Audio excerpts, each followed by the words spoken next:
Hello, everybody. Welcome to Wonderful Wednesday. Dr. Reese here. I want to share with you a lesson that I learned from a TV show that I watched uh, once the pandemic hit. I don't watch a lot of TV, but I did watch this show. It's on Discovery Plus. It's called Undercover Billionaire with a B.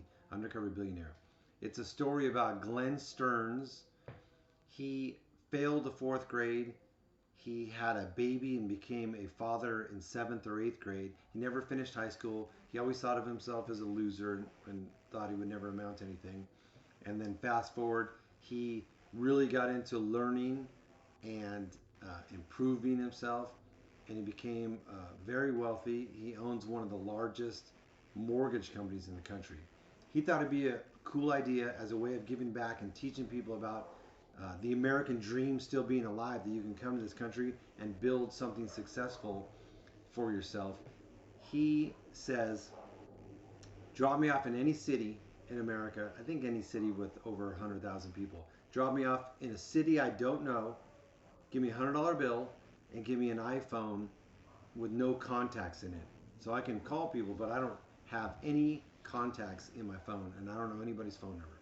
And I'll build $1 million business in 90 days, 90 or 100 days, can't remember, in a very short amount of time. So if you're into business and you want to watch it, I highly recommend it. Spoiler, I won't spoil the ending, but he did have a professional evaluator evaluate the price of the business, the value of the business at the end of the 100 days. And if he didn't make $100, if he didn't make $1 million business, he was going to donate $1 million to charity. So you don't have to be a business owner to learn some of the lessons that he was teaching. And I want to share one of the biggest ones with everybody. He said, if you get dropped off in a city, you don't know anybody, it's impossible to build $1 million business. The number one thing he recognized he needed to do was go out and meet and assemble and attract like-minded people to build a team of like-minded people that bought into his vision of what he wanted to create. That's what he did. He just started going out, meeting people, meeting people, meeting people, randomly, getting way out of his comfort zone, and say, let me share something. Here's what I'm doing. My name is Glenn Stearns. This is what I want to do, and I'm looking for people to get on board with that. And he did.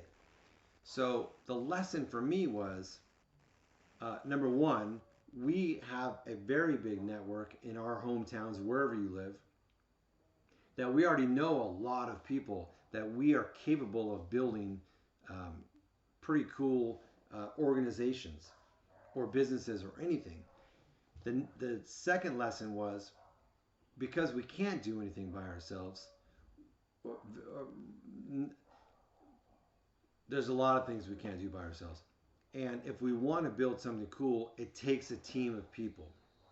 And so if you're in a business, that's great. That's what we're doing, is building teams of people. But anything we want to do in life, we can't, it's hard to do by ourselves. For instance, if you want to build a successful family, it takes a team.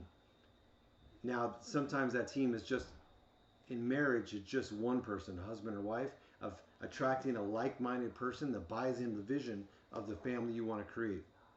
With a family, same thing. You want to teach the kids and have them buy into a vision of what a family looks like. Communities the same way. Church groups, Bible study groups, like-minded people buying into a vision. Communities, cities, even countries. This country was founded on a group of people that left the UK and were aligned on this declaration of independence from what they used to know, and made a whole new set of rules, and they aligned themselves with like-minded people that bought into that vision of a brand new country. So the lesson for me that I want to share with everybody, and I encourage everybody, is really spend some time thinking about who's your team, who is aligned with your vision. They say that we're the sum of the 5 people that we spend the most amount of time with.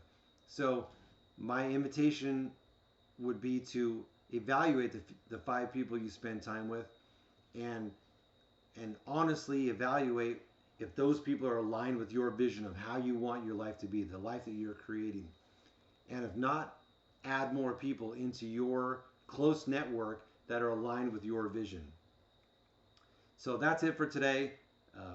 Thanks, everybody. As always, drop me a line anytime. I'll talk to you next week.